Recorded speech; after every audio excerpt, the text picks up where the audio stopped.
Hey everyone, I am back for more of Ethany's 31 Days of Tarot 2020. And in this video, I will be covering days 6 through 14. We're gonna try to be really quick about these so that this video isn't terribly long. Okay, day 6. What decks are you anticipating in 2020 and why?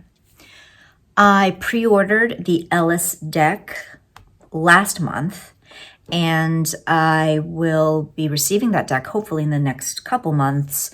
It looks like it's set in a fantasy novel, and I am very much a fan of fantasy fiction, reading fantasy fiction, and so this deck it definitely appeals to me because of that. And then let me see. Another deck would be, I don't know the official name, but I think it's the Fairy Tale Tarot by Yoshi Yoshitani. And this deck is appealing because it is supposed to be based on myths and folklore and legends from around the world, all different cultures. So another deck that I'm anticipating is the Darkwood Tarot. That is by Sasha Graham and Abigail Larson. I have been following Abigail's art on Instagram since before she even announced she was doing a deck. Her artwork is very goth and dark, and she draws a lot of creepy things and monsters and vampires. And so I am hoping that this deck will fill the void of having that kind of dark vampire type deck that I've been on the hunt for. Day 7. The tarot card that stalked you in 2019 and why? To be honest, I don't recall having a card that came up for me over and over in 2019, and I even checked my bullet journal. And so if there's if there's not one that I recall, then there must not be any that were memorable or stood out to me in that way. So I'm gonna say no stalker cards. What tarot books did you read in 2019? Read is a loose term because I didn't finish them, and there were only 2. And the first one is Your Tarot Court by Ethany herself. I had started reading it, liked what I read so far, but because I got distracted and preoccupied by other things going on, I just felt like I wasn't just absorbing the information, giving the book the attention it deserved. This is something that I intend to pick back up in 2020. For anybody who is just at the beginning of their tarot journey and maybe having a little difficulty with the court cards, this is a great resource. Like I said, I've really enjoyed what I've read so far. And then the other book is 365 Tarot Spreads by Sasha Graham. Because this is a book of tarot spreads, I did not read it cover to cover.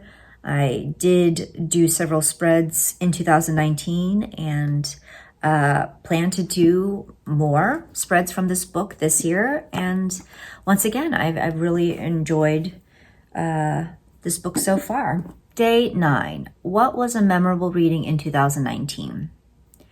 I would say the most memorable reading last year was a reading that I gave for myself.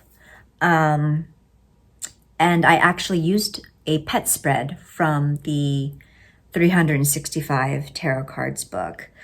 This was during the summer when my cat Juju, her health took a turn, and I had a hard time deciding how to proceed, whether to just wait and see and take it day by day or to make the hard choice to let her go. And so I used the Mystical Cats Tarot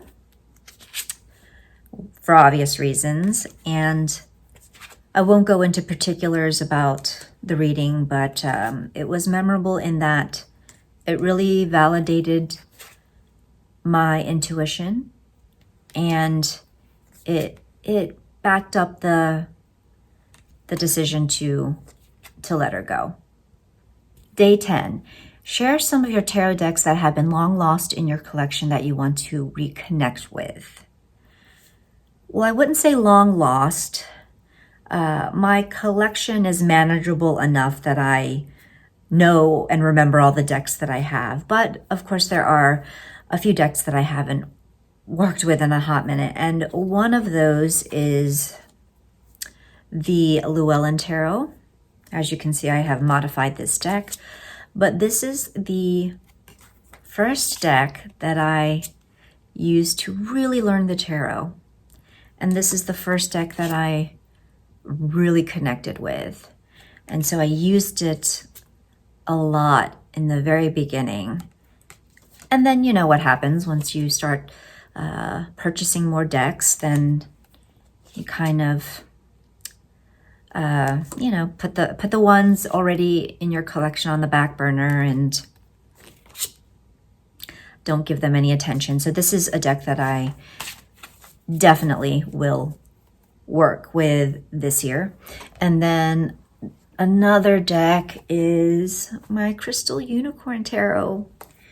When I first got this deck, this was the only deck that I wanted to work with. This deck and no other. And it just charmed me.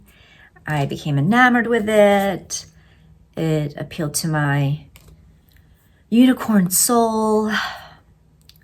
Beautiful color palette. And because this is an RWS clone, very easy, seamless read. Day 11. Show us your favorite depiction of the High Priestess. This is a fave.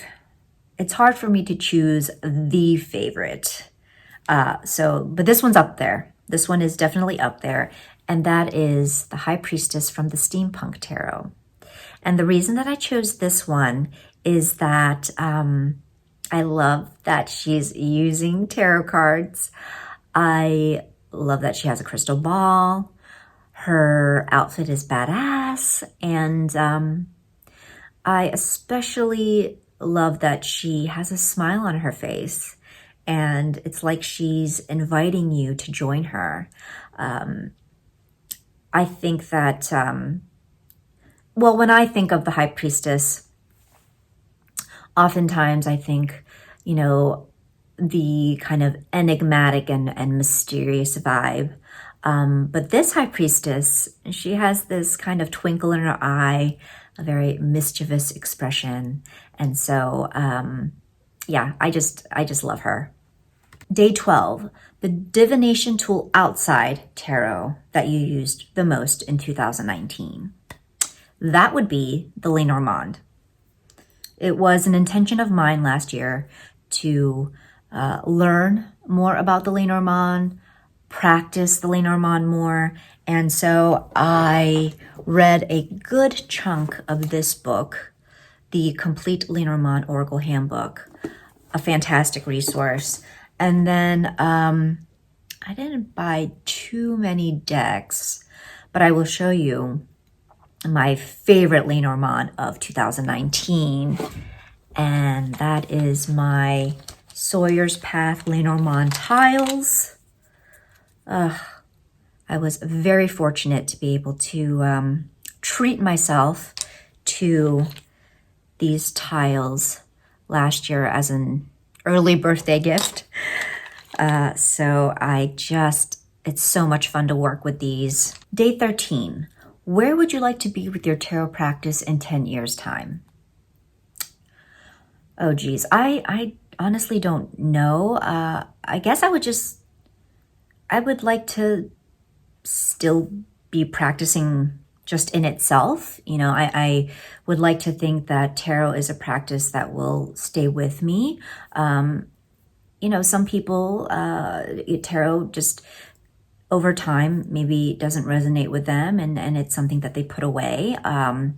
If that happens, then so be it. That's okay too. But I hope that if I am still doing tarot in another decade, I hope that I am still enjoying it, still learning, and still gaining great insight from it. Day 14. Do you have tarot tattoos, art, home decor to share or that you want? I have a few things. Let's see. I do have this lovely postcard that I received from Chris-Anne as part of the Indie Light Seers Tarot. So that's beautiful, and I have that kind of propped up in my space. And then I have this mug. You know, I'm a mug collector, so this is a tarot related mug.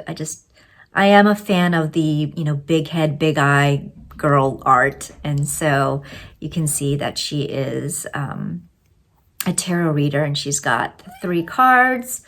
Yes, honey, what is it? Oh, you brought me a rat baby. She brought me her rat baby. She wants to play. I'll play with you later. So the 3 cards here, we have the 3 of Swords, the Tower, and the Ace of Cups. And then I got a couple stickers that are supposed to be inspired by the tarot. The cat lady and the nap. And I think that's pretty much it. I do have a tank top that has the original print of The Hermit by Lisa Sturley or Lisa Sturl.